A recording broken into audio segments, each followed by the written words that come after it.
Story, Chapter 14. The man on the bridge gave us a car ride. Ethan got to sit in the front, and I had to be in the back, but I stuck my head over Ethan's seat to rest my chin on his shoulder. "We've been searching the whole state of Michigan for you, son," the man said, and Ethan looked down. I could sense sadness in him, and shame, and even a little fear under his relief. I licked his ear to help. The man drove us to a big building, and as soon as we stopped, Dad opened the car door and he and Mom hugged Ethan. Grandma and Grandpa were there, and everyone was happy, even though there were no dog treats of any kind.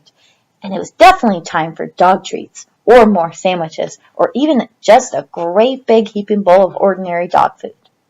The boy sat down in a chair with wheels, and the man started to push him toward the building. I raced to his side. "Wait," Ethan said, holding up a hand. He bent over to hug me tight. "I'll be back soon, Bailey," he whispered into my neck. "You're a good dog, the best." Then he let go, and Grandpa held my collar as the man pushed Ethan inside the building. I pulled and twisted against the hand holding me back. I needed to go to my boy. We'd been together every night in the woods, and in the swamp, and in the car after the man had picked us up. We should stay together now. Just before the man pushed the boy through the doors, Ethan turned and waved at me. "He's okay now, Bailey." "Oh, he's okay now, Bailey," Grandpa told me, and his voice was deeper and more hoarse than usual. "He's going to be okay." I felt calm from Grandpa, and Ethan didn't seem to be scared anymore, so I relaxed a little. It still would have been better to go with the boy, but when Grandpa tugged me gently toward his car, I went with him. Grandpa let me be a front seat dog, and then something even better happened. We stopped at a place where a young woman reached in through the window to hand Grandpa a delicious-smelling bag. Salt, grease, meat. My tongue came out and I drooled a little on the seat. Grandpa didn't mind. He fed me dinner right there in the car, unwrapping hot sandwiches one after the other and giving them to me. He would eat one too. "Don't tell Grandma about this," he said. When we got home, I was so surprised to see Flair standing in her yard, just like always, that I barked at her. "Enough, Bailey," Grandpa said, pulling the car to a stop. He took me inside the house. The boy didn't come home that night. Now that my belly was full of those sandwiches, I was so tired I could have flopped down on the carpet and slept without moving. But I didn't do that. Where was Ethan? What if he needed me? I paced the hall with my sore paws until Dad yelled, "Lie down, Bailey." I paused. I knew what lie down meant, but I felt wrong to rest without the boy. Still, if Dad said... I walked up and down the hall a few more times and then went out to the porch. I climbed wearily up onto Ethan's bed and slept there, with my head on his pillow where his scent was strongest. The next day, a car drove up the driveway and Ethan got out with Mom. I raced out the door and danced around him. He rubbed my ears, but he was not as happy as I was. I stayed close to my boy while Dad talked to him, and Mom talked to him, and Grandpa talked to him some more. Grandma only kissed him and rubbed his hair and kissed him again. The boy kept his head down. I knew what a scolding was, and I knew one was happening now. But nobody ever mentioned the name Flair. How could that be? It was because nobody else had been there to see Flair run away, I realized. Nobody knew Flair was a bad horse. They all thought it was the boy's fault that we had gotten lost. I was angry enough to want to go outside and bite the horse, but I didn't, of course. The thing was huge. Instead, I put my head on Ethan's knee. At least the boy had me. After all the talking was over, the girl, Hannah, came to visit. She and Ethan sat on the porch and didn't talk much, just sort of mumbled and looked away from each other. "Were you scared?" Hannah asked. "No," the boy said. "I would have been scared." "Well, I wasn't." "Did you get cold at night?" "Yeah, pretty much." "Oh, yeah." I looked from the boy to the girl, keeping my ears cocked for words like Bailey, car ride, or treat. But I heard nothing like that. So I lay down between them and sighed. Hannah reached over to rub behind my ears. Not everyone rubs behind my ears in just the right way. Some people are too rough. Some do it so lightly it tickles. And almost nobody does it for long enough. But Hannah was naturally talented at ear rubbing. She was so good at it that I rolled over so she could try my tummy rub too. I decided that I liked this girl. I wish she'd visit more often. Maybe she could bring more of those chocolate treats. Life at the farm went back to normal since Ethan was home again. And then, long before I was ready, Mom packed and we took the car ride that meant school was coming. When we pulled in the driveway at home, several of the children in the neighborhood came running. Chelsea was there, but Marshmallow wasn't with her. And when Ethan took me over to our yard a few days later, all of Marshmallow's smells were old and fading. Chelsea cried a little, and I put my head in her lap. She hugged me. I wished Marshmallow would come out so that we could chase and wrestle, but she didn't. That winter, about the time when Dad put a tree in the living room for Merry Christmas, Chelsea got a new puppy. They named her Duchess. Duchess liked to play and play and play. She liked it so much that there were times I got annoyed if her sharp little teeth sank into my ear or pulled too hard in my fur. Then I'd give her a quick growl to make her stop.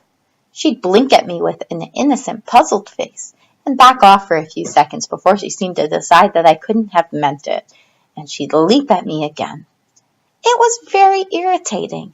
I like playtime as much as the next dog, but sometimes a dog just wants to lie still near his boy. In the spring, the boy kept saying, "Go-kart." In fact, all the children in the neighborhood kept saying it, and they spent a lot of time working the wood, sawing and hammering, and totally ignoring their dogs. Dad and Ethan went to the garage every evening, and the two of them were so busy out there that, finally, I actually went into Ethan's closet and dug out that horrible flip. I brought it to the garage and laid it at his feet. Surely that would make him look up from those stupid pieces of wood. But it didn't. I could have howled with frustration. "See my go-kart, Bailey?" was all he said to me. "It's going to go fast." Finally, one sunny day, the boy put the tools away. He opened up the garage door and rode the go-kart like a sled down the driveway. I trotted beside him, thinking that we'd certainly been through a lot of bother just to go from the garage door to the street. But when he got there, Ethan got out of the go-kart and carried it back up to the garage to play with it some more. I just could not see the point of all this.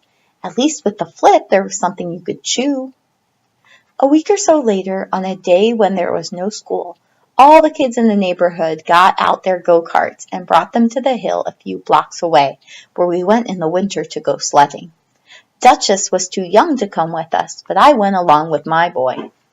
Todd was there, and he laughed and said something about the go-kart that Chelsea was pushing. I could tell by the way she turned her head away that her feelings were hurt. When all the children lined up their go-karts at the top of the hill, Todd's was next to Ethan's. What happened next was very startling. Someone yelled, "Go!" and all the go-karts moved at once. I was so surprised that, for a moment or two, I forgot to chase them. The carts were bumping and rolling down the slope, going faster and faster.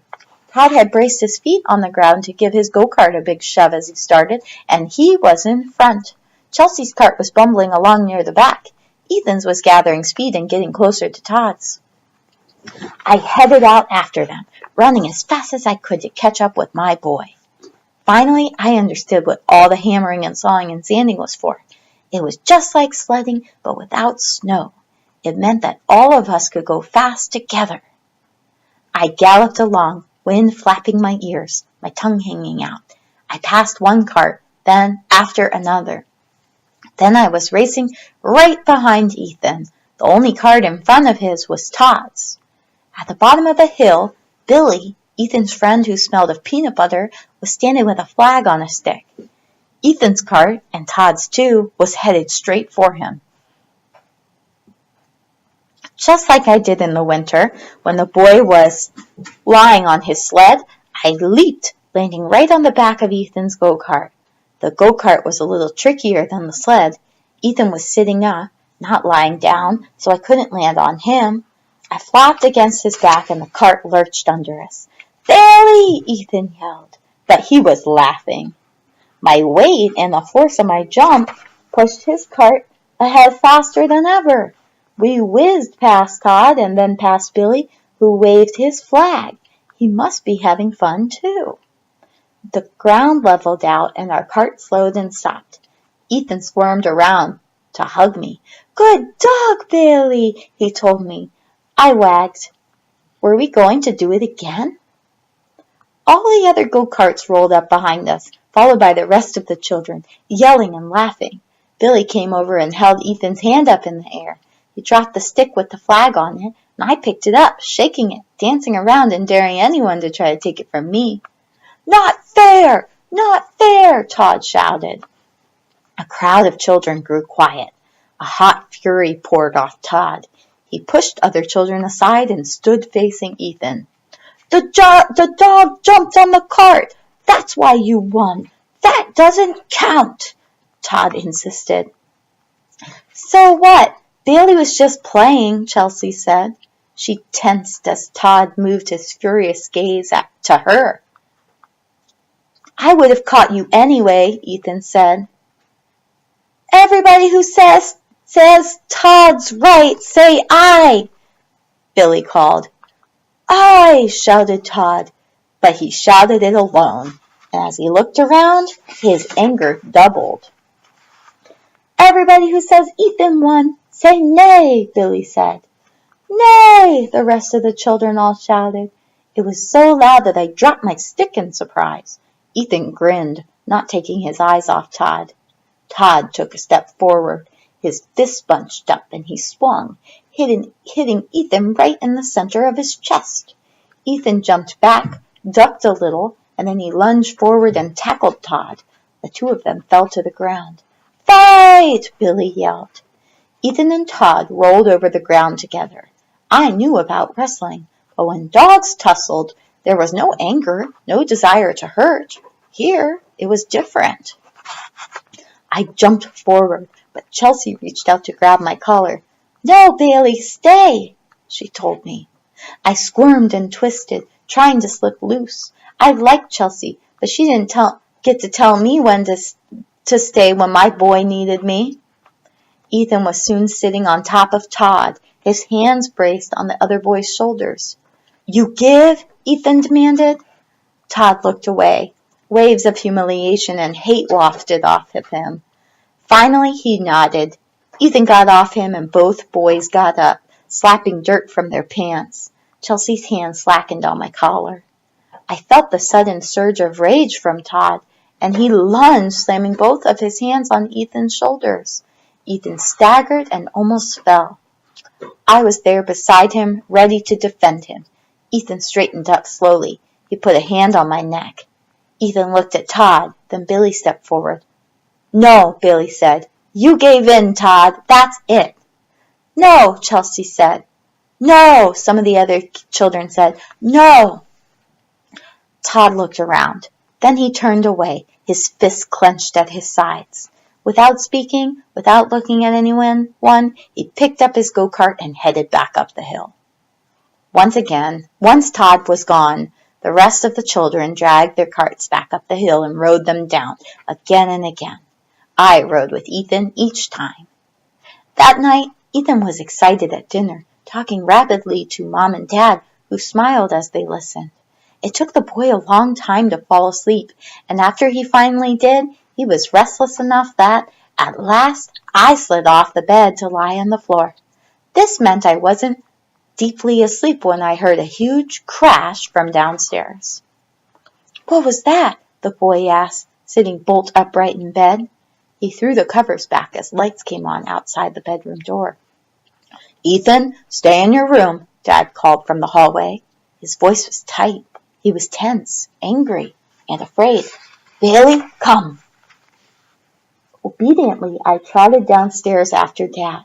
He moved cautiously and turned on the lights in the living room. "Who's there?" he asked loudly. The curtains that hung on either side of the front door blew in the wind. "Don't come down with bare feet," Dad shouted. "What is it?" Mom asked from the top of the stairs. "Someone threw a rocket through our window. Stay back, Bailey." As Dad went out into the hall for a pair of shoes, I snipped at the shards of glass on the floor. In among them was a rock. When I put my nose to it, I instantly recognized the smell.